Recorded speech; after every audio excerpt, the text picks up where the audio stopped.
Hello guys and welcome back to another Big Brother recap, and today we're talking about day 3 and lots of stuff happened today. Lots of really entertaining things. We had a challenge that took up most of the episode and involved the gang sitting together on a giant bed, and it's a form of an endurance test in which they're not allowed to sleep, they're not allowed to eat, they're not allowed to drink.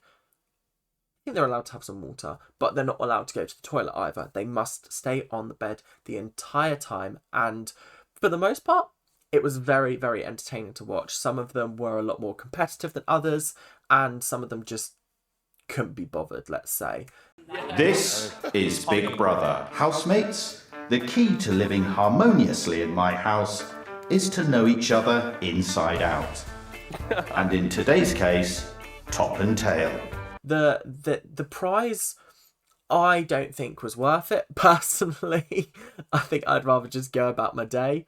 But yeah, let's jump straight into it. So, first of all 16 housemates joined on the sofa. No, not the sofas, on the bed. And slowly, one by one, they were picked off, or they gave up, or whatever.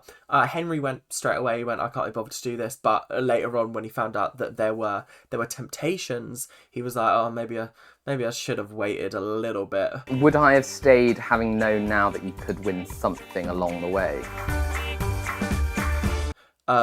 Which was quite entertaining, because I think I would have given it a little bit longer than he did, or I probably would have given it to the first kind of temptation, then I probably would have been like, yeah, I'll take that. But second off was Jordan. He lasted 4 minutes on the bed, which not that impressive. It was quite funny to watch him go, nah, I'm not having this. This is not a bit of me. Next up was Tom, leaving at 1 hour 56 minutes. He just wanted a bowl of cornflakes, which, fair enough. Absolutely fair and valid. Maybe it wasn't cornflakes, some kind of cereal. But whilst they were all on the bed, I don't know what she's playing at, because if I was in this house, I'd be voting her off instantly. But Olivia is genuinely becoming very grating in this house, and she's becoming one of my least favourite housemates, purely because she starts just randomly singing Scottish songs when nobody wants it, and then she sings it at the top of her lungs, and it goes on for far too long, and it's tough to watch is what it is. It's really tough to watch. There was some other stuff later in the episode, but that was the main one on the bed. Was just, oh, no more Scottish songs, please. Next up was Jenkin. Jenkin gave up after 2 hours and 11 minutes. I don't blame him. It's a long time to be sat on a bed, motionless, not really doing anything. Next up was Chanel. Poor Chanel, she fell asleep. You're not allowed to sleep on the bed. And she lasted 2 hours and 36 minutes, but she fell asleep. So I feel really bad for her, because she could have made it to the end. She really could have, but she didn't. Oh well. At 3 hours and 28 minutes, Big Brother came over the intercom and started giving some more temptations, but this time it was something that the housemates would actually want to go for. I think they offered like a caramel latte, no, coconut milk latte to tempt Olivia off. Didn't work. They tried to give Matty some banana and peanut butter milkshake. A delicious banana, peanut butter and oat milk smoothie, similar to the one Matty has drunk every day for the past 6 years, is now available in the dining room. Didn't work. But this time, they offered some of the contents of Jenkins' suitcase, which I think if I was still in it at that point and I saw how upset he was, I think I'd have to get off and get those clothes for him, because as soon as he saw the Crocs, his face just lit up, and I think Kerry noticed that, and Kerry was obviously the one in the first episode that caused his suitcase to get blown up, so it's only fair that she got his clothes back, because he was feeling really upset that he doesn't really feel like he has an identity because he's not wearing his own clothes, and I completely understand that. I think that's definitely something that can impact you quite psychologically in the house, is if you don't have your own clothes, if you're wearing clothes that you're not comfortable in. And I'm hoping that now that he's got some of his clothes back, his energy restores and he'll be a little bit more upbeat and happy, which is something I'm really looking forward to, because Jenkin in the first episode was really, really something, and I just want that kind of vibe back. After 5 hours and 1 minute, Hallie was tempted off the bed by a cheese board. The cheese board was actually to tempt Yinrun off, but Hallie ended up darting off and grabbing it instead, which was quite funny, I thought. Next up was Trish. 7 hours and 30 minutes she lasted. We didn't get to see why she left. I think she just kind of gave up. But then Farida had wrapped herself in a blanket and was just sitting there like this. But it was very obvious that she was asleep. So Big Brother called her out, and at 7 hours 43 minutes, she was kicked off for sleeping. She did try and fight it, going, no, I wasn't. But then moments before, she just gone, I think I just had a little nap. So it was just one of those moments where I was like, oh, bless her. Oh, well. Clearly didn't do that well. And then 7 hours 53 minutes in, Noki decided that she needed the toilet too badly. They started playing some water sounds about 4 hours in. That was very cruel. And I don't know how most of these people lasted 8 hours on that bed. That's a third of your day that you've just spent lying on a bed doing nothing. Could not be me. Well, kind of is me some days.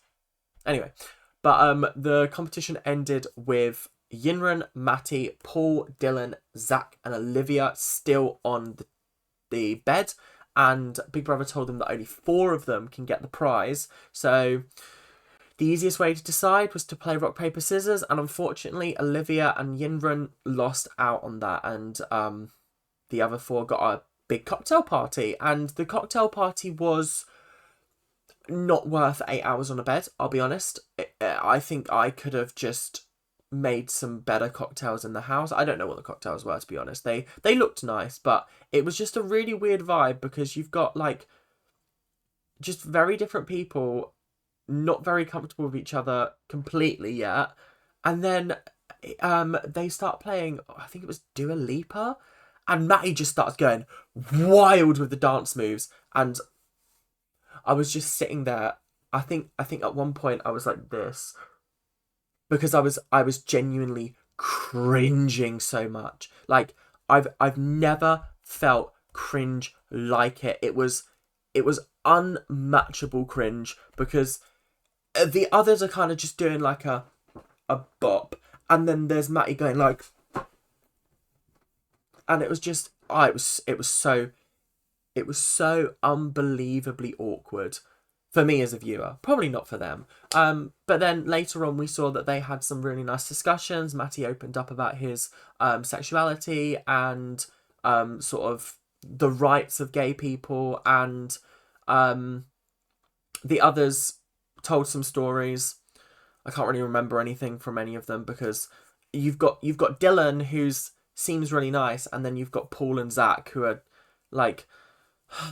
I saw a joke on Twitter that was accurate representation of Paul and Zach, and it was just like plasterboard, and I was like, that's so true. Like, they actually have no personality. Although we did, I think it's coming back to me now, but Paul was mentioning that like he was quite smart in school when no one expected him to be, and I was like, oh, that's quite nice. I didn't expect that. That's quite cool, I guess. But aside from that, it was a little bit of a disappointing end to quite an entertaining challenge. One of the sort of debates that came out of this episode was Farida's conversation with Hallie about sort of trans people, and I think a lot of people were quick to hate on Farida for asking insensitive questions, or sort of probing where it was a little bit unnecessary, and I do completely agree. I think some of the things that Farida was saying were a little bit dodgy, and she could have worded it better, but I think we need to appreciate that these are normal people. As Farida said later in the episode, this is her first time to really understand what it's like from a trans viewpoint.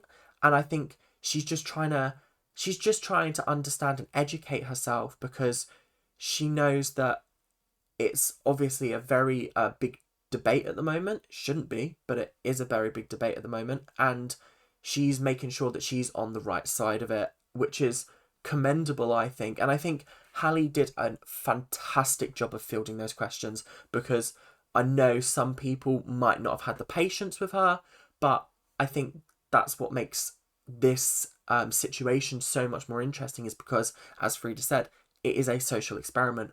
We're mixing with different people who we wouldn't normally mix with, and it's a time to broaden our horizons, open our minds, and truly become accepting.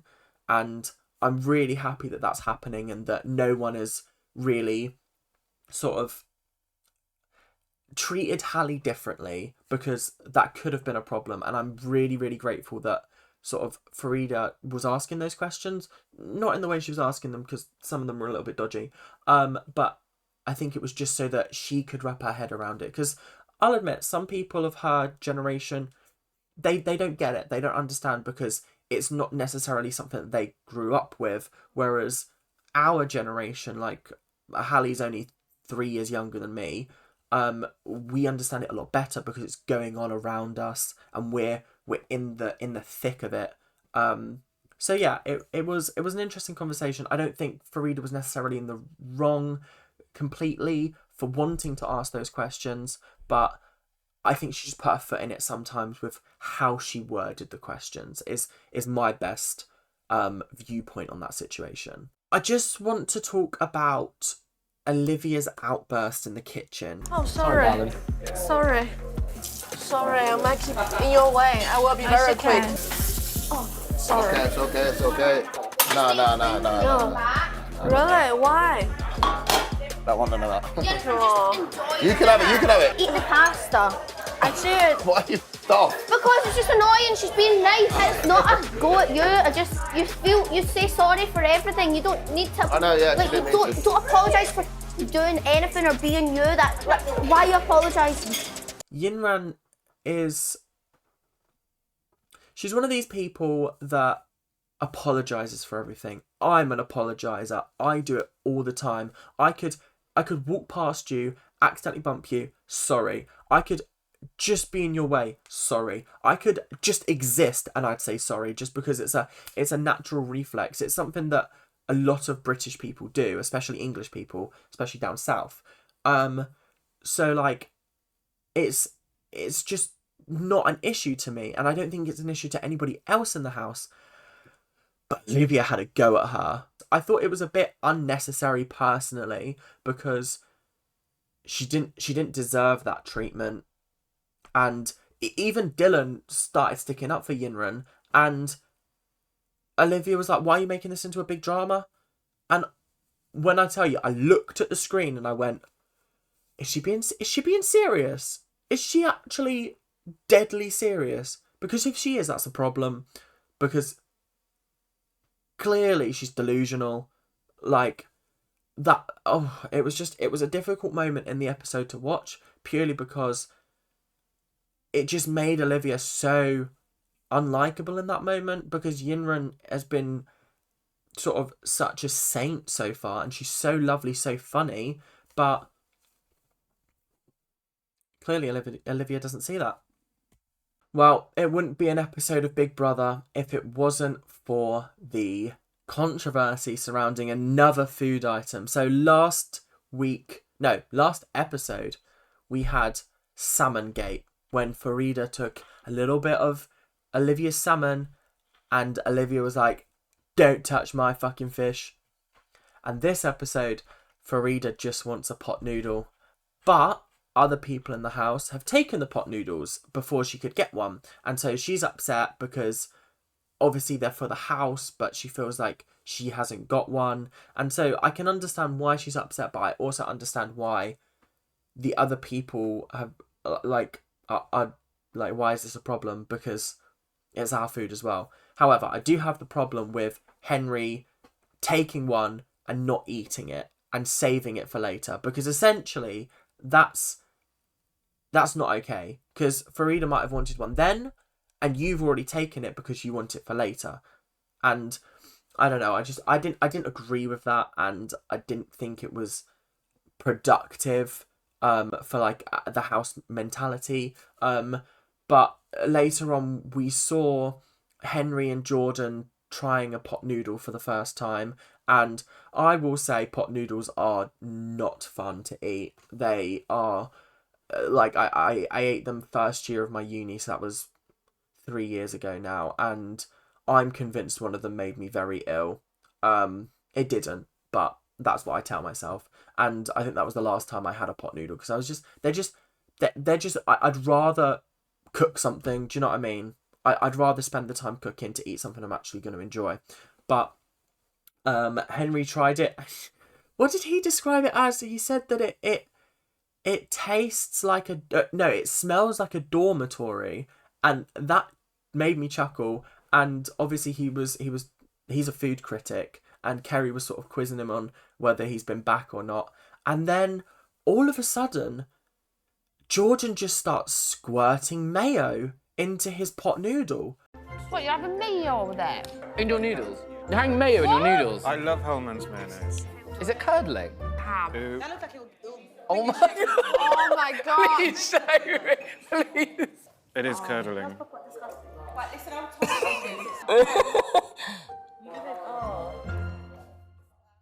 And I looked at, I was like it was funny because it started to curdle and it was clear he wasn't enjoying it. But what he was like, I have mayo on everything, and I was like, I mean, I like mayo as much as the next person, but on a pot noodle, sir, you're deranged. I'm sorry, but that's the only word I have for that. I'm really sorry. So yeah, that was a little bit uncomfortable to watch the mayo incident. But pot noodle gate sweeping the nation. We've had salmon gate, we've got pot noodle gate. What's next? Cucumber gate. And the last thing I wanted to do in this episode was just reel off some iconic quotes from this episode. And the first one was Matty was explaining the origins of Big Brother, and he was describing the book 1984, and he started his discussion by saying it's a book written in, I think he said 1947, set in the year 1974. And immediately I went, how are you describing a book that you don't even know the title of? That was an awkward moment. I think Matty is not in my top 8. Because obviously there's 16, so there's top 8 and then bottom 8. He's definitely my bottom 8. I don't find him very entertaining, and he just seems a bit thick. Like, everyone knows it's 1984. Where are you getting 1974 from? Doesn't even roll off the tongue, 1974, 1984. It just... Anyway, the next one was while they were on the bed, Zach turned to Yinrun and said, are you going to win this challenge? And Yinrun just went, no. And it was the funniest thing ever. It was the way she just came up with, no. It was just pure brilliance. And I think that's why, if she doesn't win this season, riots will be held. Riots will be held because she needs to be protected at all costs. The next one was, I don't know why you're making it into a big drama, when Olivia was making it into a big drama. That was the most hypocritical statement I think I'd ever heard on TV, ever, was when she caused the drama and then Dylan tried to stop the drama and Olivia accused him of making the drama. Riddle me that one. And the last one was Yinrun's cheese jokes. I think one of them was something along the lines of like, it was a Shakespeare joke and the punchline was to brie or not to brie. And I think it was just, the jokes were dreadful, but the fact that Yinrun was saying them, elite, hilarious. I could not stop laughing. So that's all we've got time for today. Thank you guys very, very much for watching, and I will see you guys tomorrow for another recap episode. Thank you very much for watching. Keep on ranting. Bye now.